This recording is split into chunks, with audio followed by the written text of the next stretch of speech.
Entre todos, podemos entender las consecuencias del neoliberalismo, defender juntos los derechos adquiridos, luchar contra el apagón informativo de los grandes medios y buscar un país justo, inclusivo y soberano para nuestros hijos y generaciones siguientes. Entre todos, hagamos realidad líquida el programa de Resistiendo con Aguante, Almirante Brown.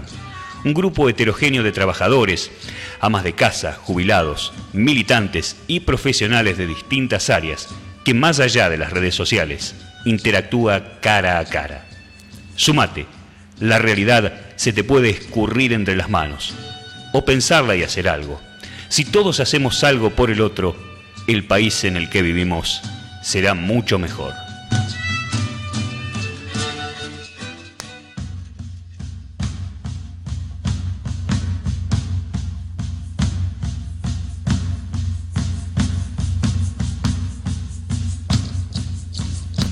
Bueno, muy buenas tardes a todos. Así comenzamos un nuevo programa de Realidad Líquida.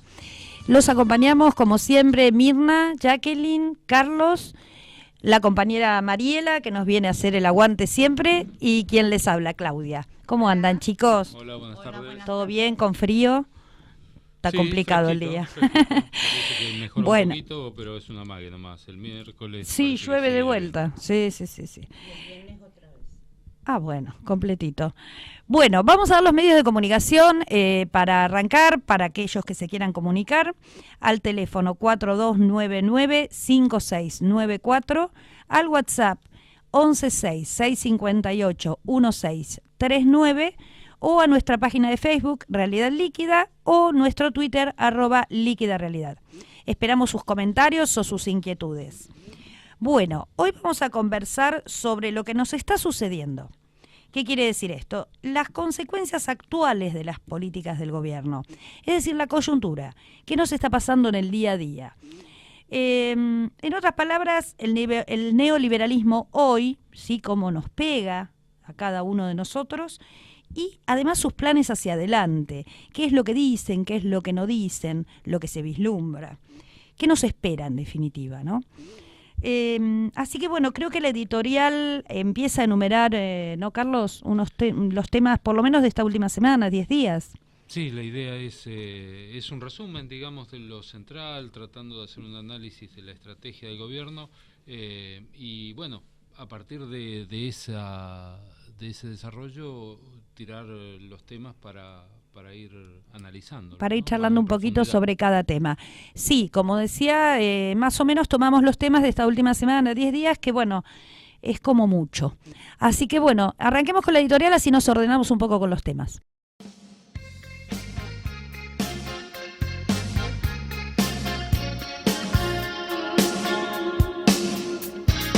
Desde la vuelta de la democracia, después del gobierno del doctor Raúl Alfonsín, comienza un paulatino avance democrático, entre comillas, de las derechas, que se hacen del poder en el gobierno de Menem. Si se le puede llamar democrático a un gobierno que, su titular declara textualmente, si hubiera dicho lo que iba a hacer, no me hubiesen votado, por eso entre comillas. Pero en esta democracia, en todo caso de escasa intensidad por no respetar el voto popular, la derecha fue construyendo su espacio, cambiando la configuración del bipartidismo dominante entre peronistas y radicales para dar paso con mayor claridad a dos representaciones más puras de la lucha de clases: el progresismo que supimos conseguir y el poder concentrado del capitalismo local transnacional que también supimos conseguir. Y para hacernos cargo de esto es necesario informarnos y comprender lo que implica el cambio de modelo que se está operando en nuestro país. Los más conscientes hablan de lo que costó avanzar en el desendeudamiento y lo rápido que creció y sigue creciendo la deuda, y de la transformación que se operó y sigue operando en la matriz de distribución del ingreso y del sistema financiero, la bicicleta sin directora nacional. Pero para que todo esto se consolide, esos poderes concentrados disponen de una mesa donde se desarrolla su estrategia y definen acciones. Las cuatro patas de esa mesa son grupos de poder concentrados, económicos básicamente, la Casa Rosada, un núcleo fuerte del Poder Judicial que no es tan numeroso como fuerte, y los medios de comunicación concentrados, que son su mascarón de proa y su herramienta de evangelización abierta. Esa mesa, con sus 4 patas bien coordinadas, está trabajando a full de cara a las próximas elecciones, porque es allí donde necesitan ganar para establecer mayorías en el Congreso que le permitan continuar. Y más allá de las traiciones que ya hicieron mucho daño, necesitan consolidar en leyes 3 aspectos básicos que maximizan las ganancias de sus negocios. Una amplia reforma tributaria, la ya anunciada reforma previsional y la reducción del costo laboral argentino. En esta hora de programa trataremos de desarrollar estos temas y analizar cómo se articulan las 4 patas de esa mesa estratégica de Cambiemos y su relación con el ataque a la justicia laboral, ya la vista payasada de la renuncia a los fueros, la represión como una herramienta que garpa en términos electorales, la intervención a sindicatos, la funcionalidad de un randazo que o es muy naif, o teme algún carpetazo, o se alquila. Y por supuesto, de economía no se habla. Las tensiones hacia adentro de los grupos concentrados son importantes, pero ellos no se debilitan en esa interna. Así, el dólar sube por presión de los agroexportadores, sin considerar mucho cómo impacta en la esfera de la industria y obviamente sin importarles nada cómo pegan los precios. No se debilitan en esta interna, porque sus objetivos están en avanzar sobre los derechos de la clase trabajadora, sobre nuestros derechos laborales y jubilatorios, y por supuesto ellos pagar menos impuestos. En definitiva, mejorar la renta de esos grandes negocios que son de unas pocas familias y a costa de las mayorías populares. Después, si ganan la elección y logran implementar todo esto, entonces verán cómo se reparten la torta.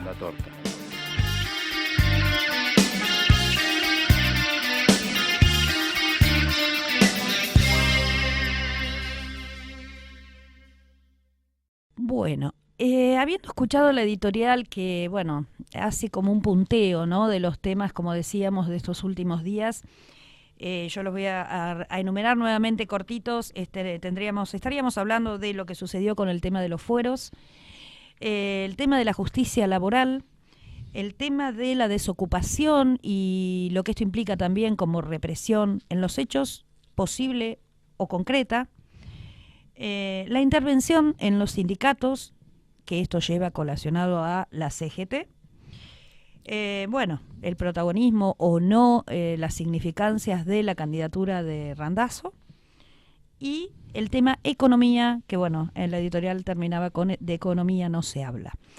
Yo arrancaría, si les parece, con Jackie, que tenías algo para decir sobre el tema fueros. Sí, tengo, en principio, hoy Cheripani vino, hoy creo que fue, dijo que es algo para la gilada. Y es real, es algo para la gilada. ¿Por qué? Porque los fueros, tanto de los legisladores, ya sean diputados o senadores, como el presidente, el vice, su ministro y otra cantidad de funcionarios, son irrenunciables. Porque no son una cosa de los individuos, es algo de la institución que representan, en este caso los fueros legislativos. Es la única excepción que hace la ley al artículo 16 de la Constitución Nacional, que habla de la igualdad ante la ley.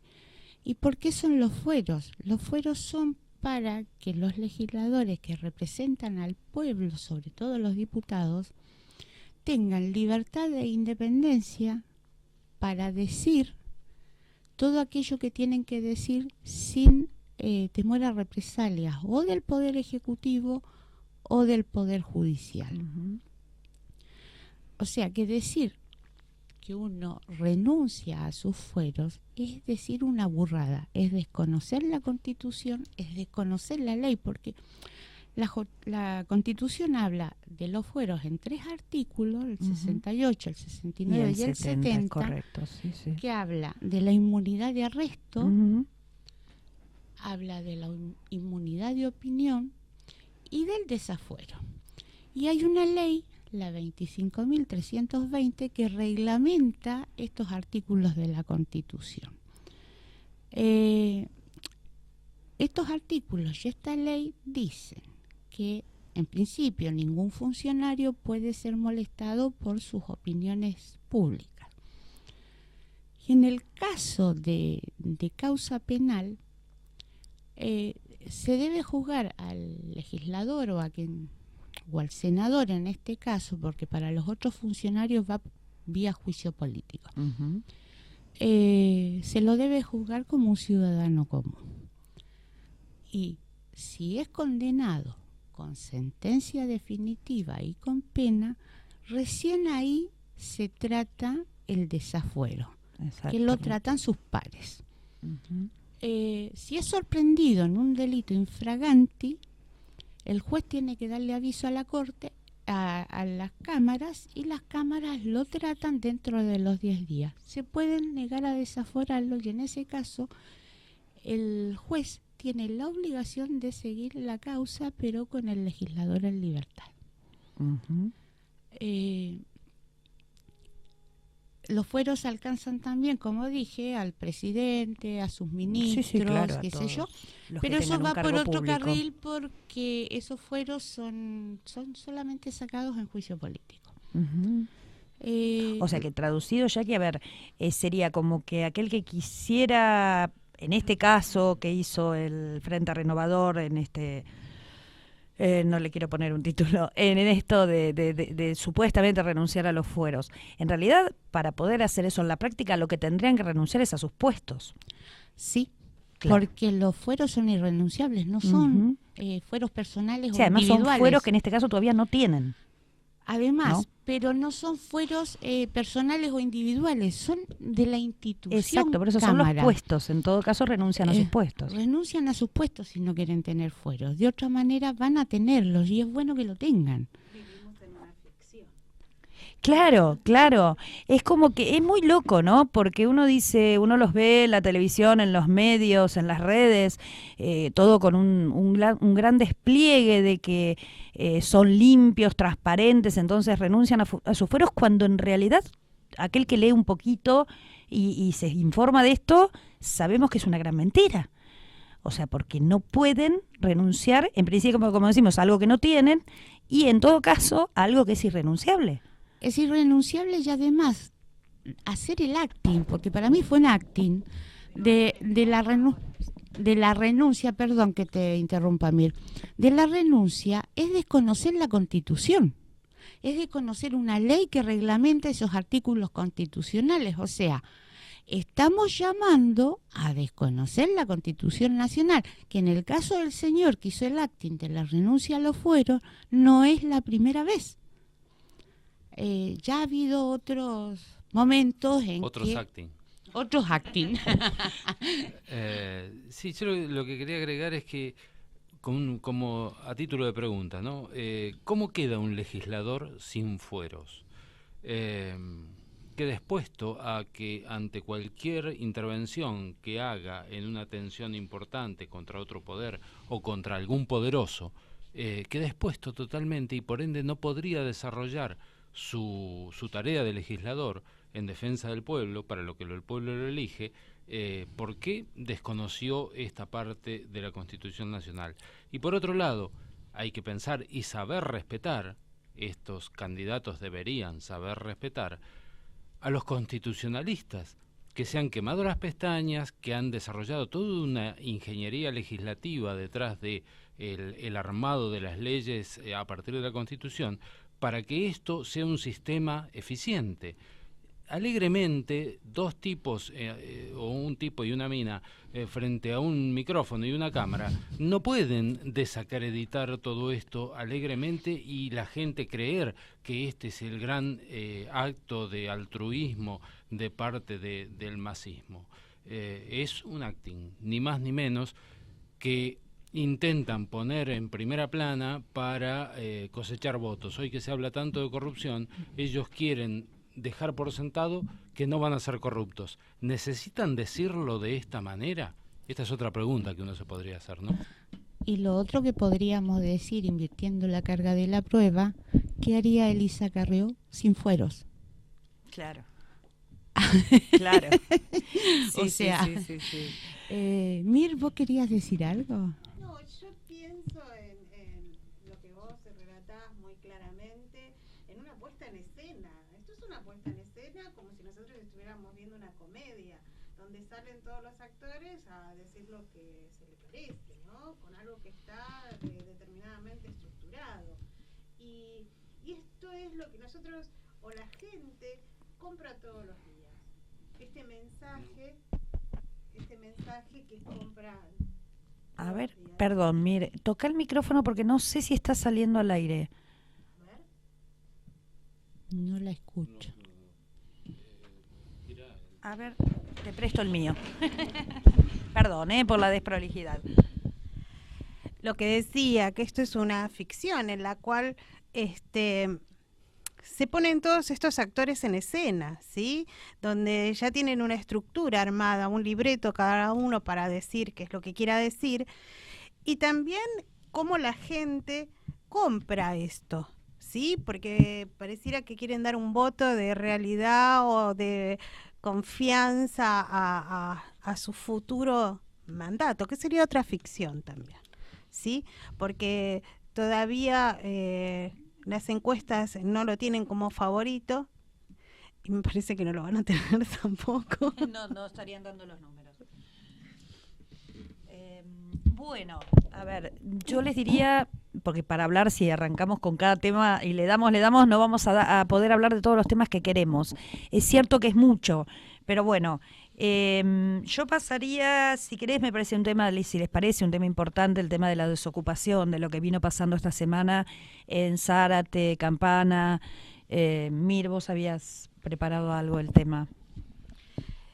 Sí, yo lo tomé desde dos aspectos. Uno, el aspecto real de la desocupación que se está dando desde que asumió este gobierno en el 2015.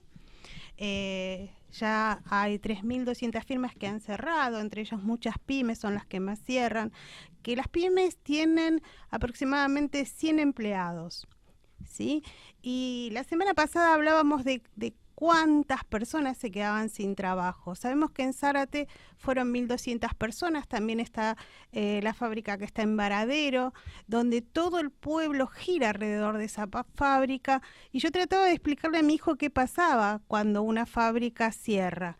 Todo el pueblo depende de la fábrica, el almacenero, el verdulero, el que vende la ropa, todos gira alrededor de ese lugar, y estos lugares se van volviendo como fantasmas. Encontré otro caso en Córdoba de una minera donde no solo despidieron a las personas, sino también que mandaron a demoler las casas, la escuela, la iglesia, algo muy aberrante. O sea, porque ¿qué les perjudica a ellos que la gente siga viviendo ahí? Sus propios empleados fueron los que tuvieron que demoler. Quedaron 70, de esos 70, 10 se quedaron a demoler lo que quedaba de ese pueblo. Y uno piensa no solo en la pérdida de trabajo, sino todo lo que conlleva perder el trabajo para una persona. ¿Y por qué digo esto? Porque uno con el trabajo puede ser autónomo, puede ser independiente, puede ser lo que uno espera de un adulto. Y cuando esto no se logra, se genera una inestabilidad. La psicología lo que busca es el bienestar. Y cuando uno pierde el trabajo, pierde el bienestar. No solo porque no puede ser una persona productiva, sino también porque ese tiempo que ocupaba también le servía para sociabilizarse. Ese sujeto ya deja de ser un sujeto sociable. Si bien nosotros podemos quejarnos de que nuestro jefe, no sé, nos agobia, de que tenemos mucho trabajo, de que tenemos que viajar y todas estas cosas que nosotros, de las cuales podemos hablar, cuando no tenemos trabajo ya no podemos ni siquiera hablar de eso. Se dan varios efectos psíquicos. Primero, el asombro, ¿sí? Es como un proceso donde la persona no puede creer, es un mecanismo de negación. No puede creer lo que está viviendo, no puede comprender por qué. Si bien a esta altura uno puede pensar que cualquiera puede quedarse sin trabajo, el impacto hace que yo no crea. ¿Sí? Es como cuando nosotros tenemos una mala noticia y esa mala noticia nos impacta. Decimos, no puede ser. Con el tiempo vamos asumiendo, ¿sí?, esta falta de trabajo. Después hay un periodo donde la persona, quizás si tiene suerte y cobra, empieza a hacer arreglos en la casa. Hasta que empieza a perder esa noción de tiempo. Empiezan a generarse otros conflictos, que es la irritabilidad, la ansiedad, la autoestima baja, va a buscar trabajo, no consigue, se encuentra en la misma que un montón de gente, empieza a echarse culpas de que todo lo que pasa es por culpa de él, cuando esto no es así. Y si empezamos a profundizar esto, entran dos factores que son podríamos decir, los factores como desencadenante de todo esto, que es la depresión.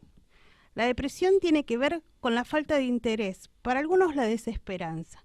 Yo pienso que es el desinterés. Después de haber tratado con varias personas depresivas, es muy difícil encontrar qué les interesa, porque su vida empieza a perder ese valor que tenía en algún momento. Entonces es muy difícil tratar de que la persona se aferre a ese afecto.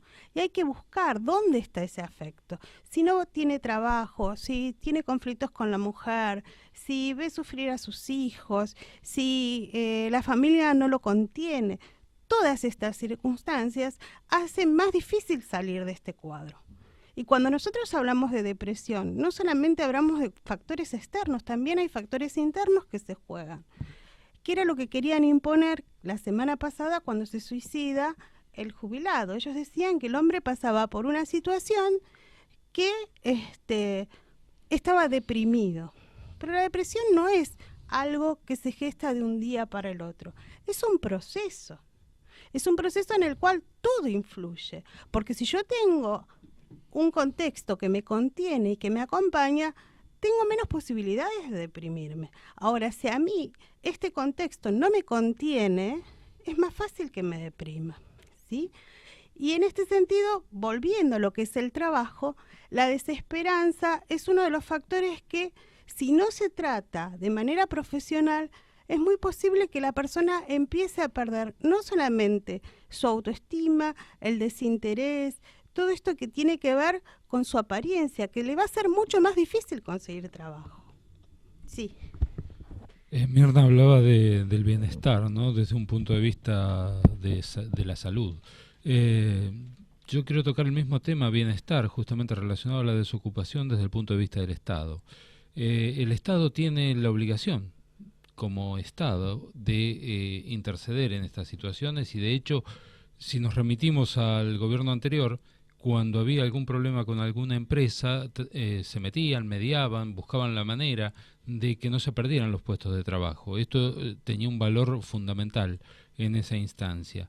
En esta nueva instancia, donde en el caso, por ejemplo, de Zárate y Campana, hablamos de 1.200 despedidos, que puesto en el plano de una ciudad son 30 manzanas aproximadamente de gente desocupada, en lugar de que el Estado se preocupara por el Estado nacional, me refiero, y provincial, se ocuparan por acercar algún tipo de solución, mandaron, en lugar de hacer eso, mandaron la gendarmería en número importante, mandaron fuerzas represivas.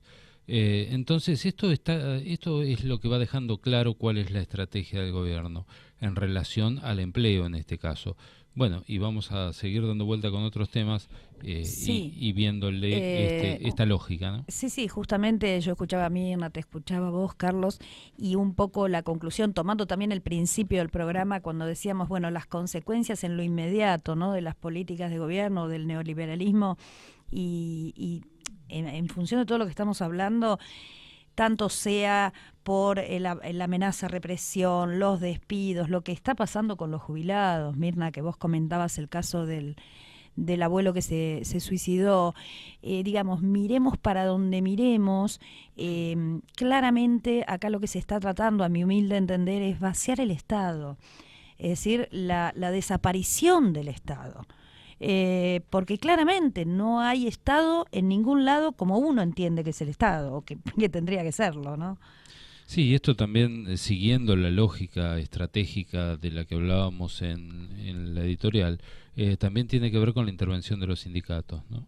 En la medida que los sindicatos se pronuncian y toman algún tipo de movimiento en relación a lo que está ocurriendo, se los interviene. Tal cual, por eso digo, en todos los aspectos hay como recortes, amenazas, hechos concretos de presión. En particular en el caso del sindicato de Canillitas, más allá de haberse manifestado en contra de toda esta situación, tiene un pleito antiguo con Clarín por el tema de su actividad, básicamente, ¿no?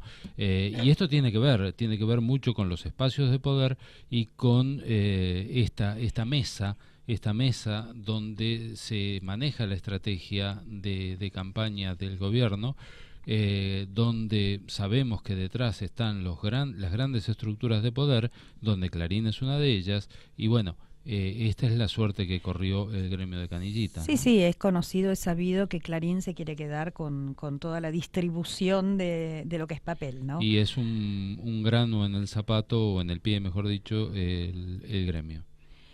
Bien, antes de irnos al corte, acá hay mensaje de Daniel de Mármol, lo voy a leer, habla de una experiencia real, dice así: en los 80 estuve mucho tiempo sin trabajo, entre paréntesis fijo, hacía changas de todo tipo, alternando con concurrencia a solicitudes por avisos, obviamente sin resultados.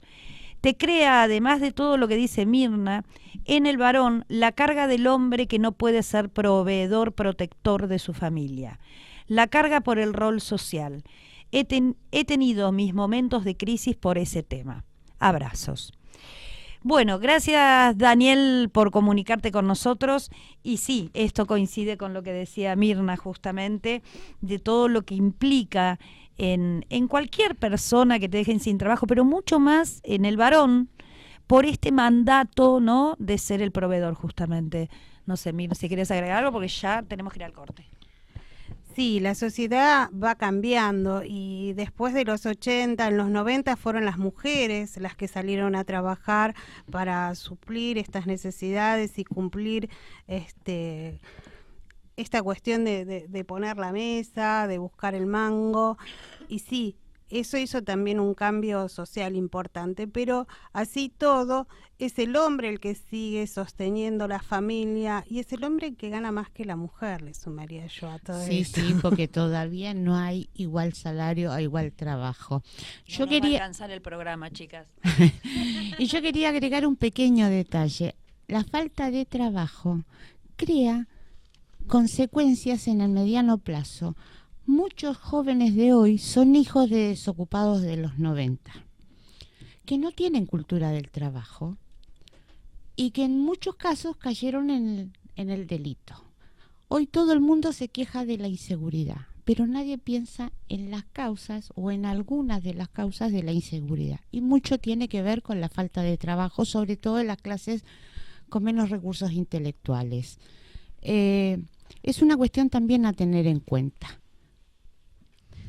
Bueno, perdón que corte, pues estamos muy embalados, pero tenemos que ir al corte publicitario y vamos a ir con un tema musical. Carlos, ¿cuál es el de hoy?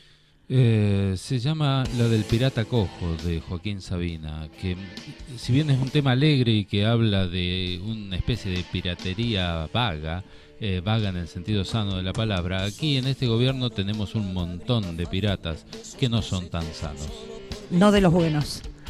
Vamos con el corte.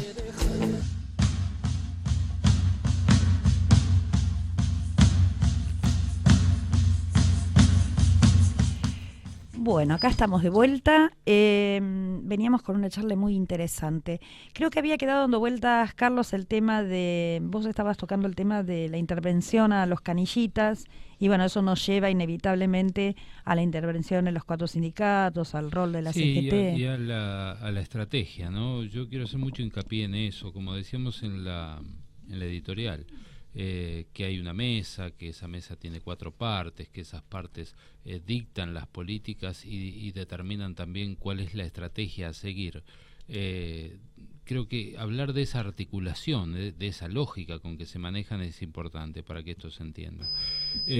Cuando hablamos de desocupación, obviamente la desocupación va por un lado. Al mismo tiempo están los canales de represión presentes para actuar en cualquier momento. Sigue una lógica. Al mismo tiempo se intervienen sindicatos, siguiendo la misma lógica. Y al mismo tiempo la CGT está desaparecida sin acción. Esta es la antipelícula, digamos. No es desaparecida en acción. Esto es sin acción, desaparecieron. Desaparecieron de escena y son cómplices por omisión, por lo menos, de que esté ocurriendo todo esto, de que esta estrategia sea evidente a todas luces, que todos lo podamos entender simplemente mirando la realidad, leyendo los diarios, a pesar del bloqueo informativo que hay de los grandes medios. Bueno, esto se nota y mucho. La lógica está puesta sobre la mesa. Y bueno, se habla en estos días también que para el 7 de agosto estaba planteada una movilización que está en conversaciones entre la Corriente Federal de los Gremios y en la mesa con Cristina, que son gremios allegados al frente, al nuevo frente que inauguró Cristina. Y bueno, veremos si esto se hace, si se toma con más prudencia y se espera a que pasen las PASO para que se desarrolle el paro, y mientras tanto veremos si la CGT hace algo.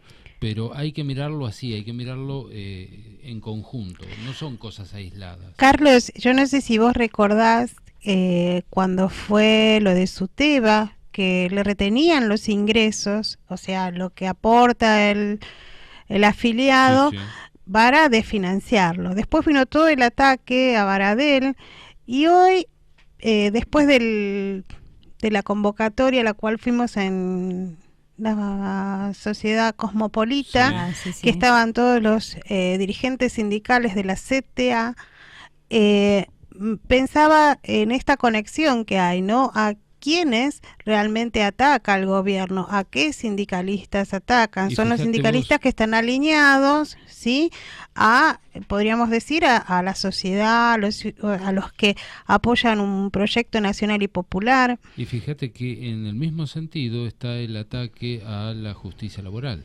Cuando lo nombran al jefe de bancada del Frente para la Victoria como jefe de mafia, en boca del propio presidente de la Nación, se está atacando a toda la justicia laboral en este mismo ámbito. O sea, yo te despido, te reprimo, te intervengo los sindicatos, y si vas a hacer juicio, también vas a tener problemas. Todos estos mensajes se están dando al unísono, más allá de lo que puedan hacer en términos reales, que ahora vamos a analizar un poco hasta dónde es cierto esto de que hacer un juicio te puede traer tales problemas.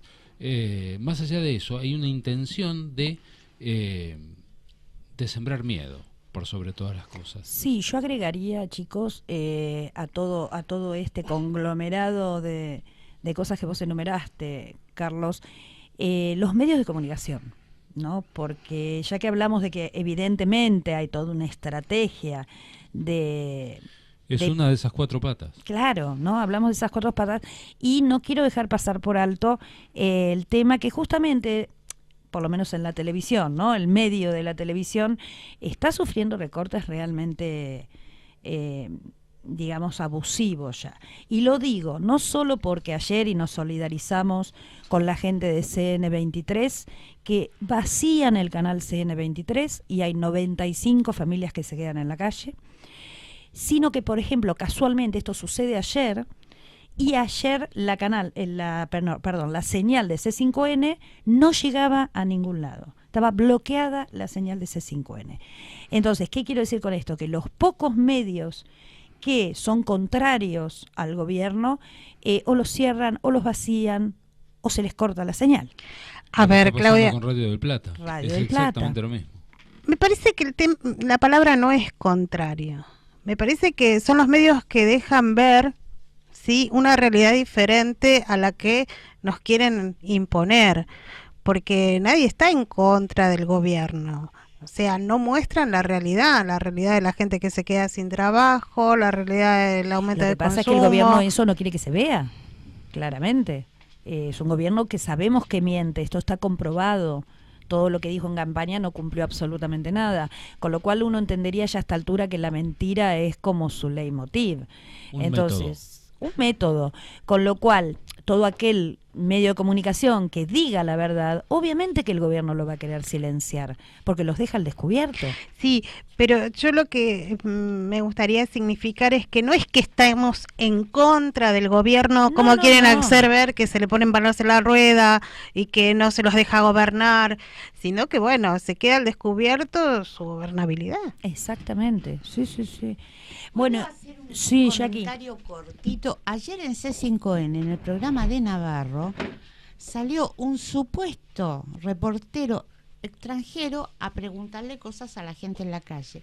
Y le largaba noticias falsas, rarísimas, y la gente decía saberlas, estar de acuerdo.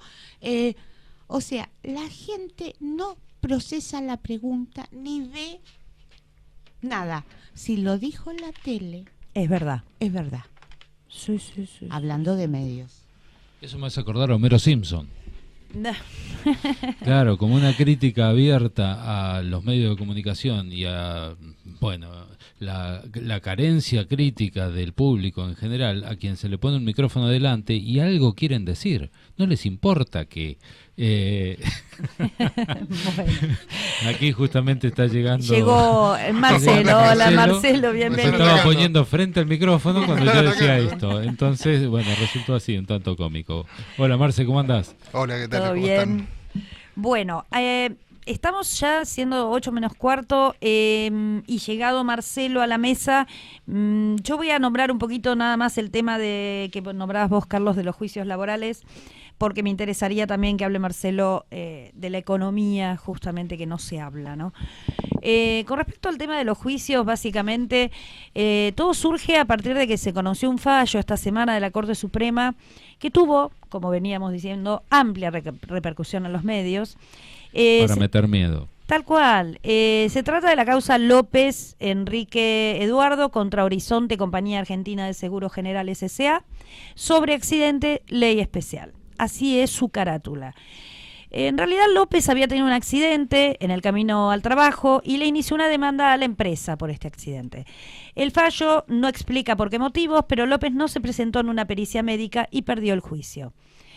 Obviamente acá hubo un ida y vuelta, el primer tribunal ordenó pagar las costas, después hubo la sala 3 de la Cámara Laboral porteña que dispuso lo contrario, y en realidad el argumento de decir que no debería pagar las costas el empleado era porque se violaba el derecho de acceso a la justicia consagrado por la Convención Americana sobre Derechos Humanos. Que tiene valor constitucional. Rango constitucional, exactamente.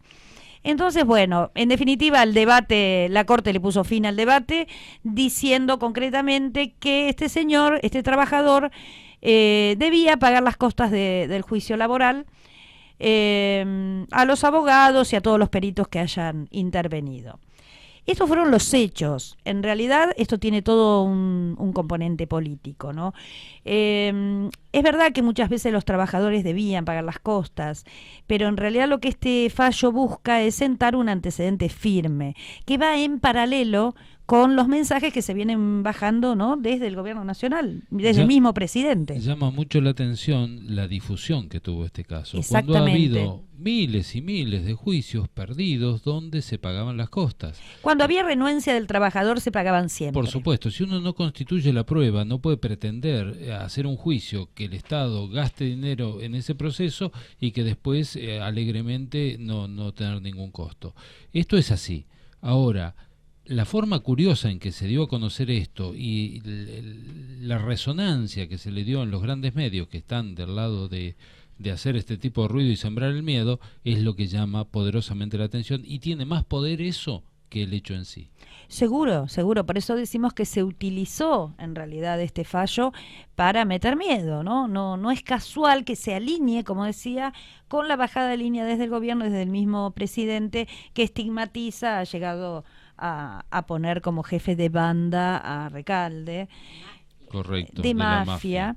que bueno, sabemos que es un legislador súper reconocido y Sí. con antecedentes contrarios, digamos. Con todo esto se está preparando el terreno para la flexibilización laboral que se viene después de las elecciones. Exacto, es la famosa campaña del miedo, ¿sí? Pero al revés. Al revés, están tratando de meterle miedo al laburante, al trabajador, que tenga un accidente o que tenga un reclamo justo, de no poder reclamar por temor a que, obviamente, tener que pagar las costas es un número. Bueno, esto da para hablar mucho más, pero bueno, como siempre el reloj nos apura, porque bueno, esto nos lleva, que lo trataremos en otro programa, a la mafia de la CRT, los preventivos truchos, los abogados caranchos, ¿no? De todo lo que no se quiere hablar, y en realidad se genera toda esta gran cortina de humo con este tipo de anuncios del presidente y lo que hace la Suprema Corte y que denuncian a debido y que cierran un sindicato, y todo esto también hace a que no se pueda hablar de economía. Bueno, justamente, por eso paré un poco de hablar del tema de los juicios laborales, que dimos ya un pantallazo, seguiremos con esto, pero me interesa que Marce nos cuente un poquito sobre este tema de economía, que es lo que nos toca a todos Lo que quieren ocultar. en forma directa y diaria. Sí, esperemos llegar, pues yo tenía dos temitas, uno, Sí.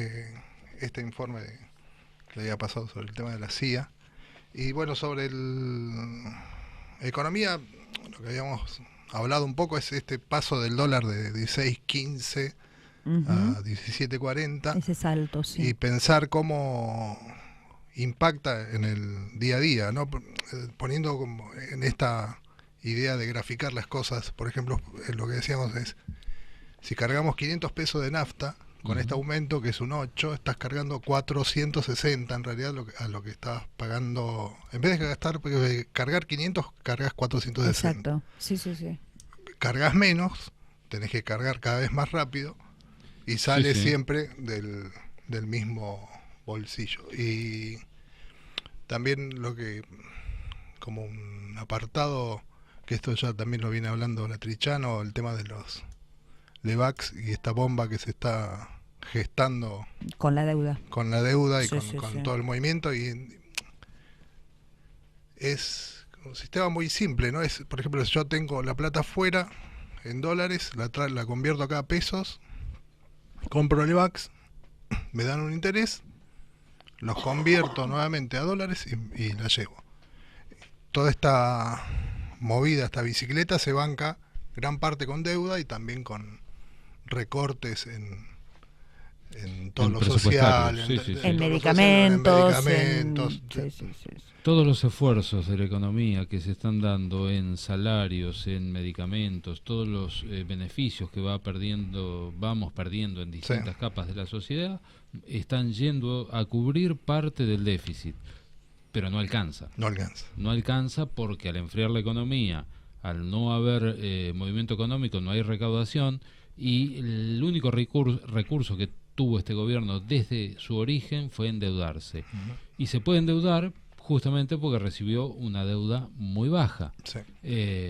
Ahora, 100.000 millones de dólares en un año de endeudamiento, a este ritmo y con estas políticas financieras, bueno, lo vamos a invitar a Latrichano para que nos cuente a qué velocidad nos hundimos. Sí, y después había esto va todo muy rápido. Sí, En sí, realidad, que estamos sobre la hora. pero sobre Nunca nos el alcanza. gobierno para los ricos, desde Ujú. dónde recortan y dónde dan beneficios, ¿no? Más allá Eso es de la importantísimo. famosa Ujú. quita de retenciones. Yo enumeré así muy rápido. Primero se autorizó a comprar 2 millones de dólares por mes, sin tener que justificar el origen. Después, en mayo del 2016, se aumentó el límite de compra de 2 a 5 millones, y a comienzo de agosto del año pasado se eliminó definitivamente ese tope si se realiza a través de transferencias bancarias, así que ya lo pueden ir haciendo. Ah, mira, podemos Y- comprar 10 millones. Y después, con respecto a esta misma gente, en diciembre de 2015 el Banco Central redujo la permanencia. Esto es muy duro, ¿no? En diciembre del 2015 el Banco Central redujo la permanencia obligatoria de los capitales financieros de 365 días a 120. Vos antes tenías un año por obligación, ahora después lo bajaron a 120. O sea, en 4 meses yo entro con $100 millones al país, los pongo en la bicicleta, estoy 4 meses dentro y ya me puedo ir. Puedes ir. Y después, a comienzos de enero del 2017, lo llevaron a 0 directamente. Mira. Puedo entrar y salir, entro a la mañana y me voy a la tarde. Y en los primeros 5 meses de este año, 3 de 4 dólares fueron de bicicleta financiera y 1 de producción. Eso es del endeudamiento, o sea, por cada 4 dólares... No, de la movida del Levax. De la movida toda del Levax. De plata que ha entrado y que sale. Y, por ejemplo, también que tiene que ver con lo del principio, en abril del 2016 el gobierno comenzó a extender los plazos para que los exportadores liquiden sus divisas en el país. Lo pasaron de 30 días a 180. ¿No? Le dieron ese beneficio. En mayo lo llevaron a 365 días.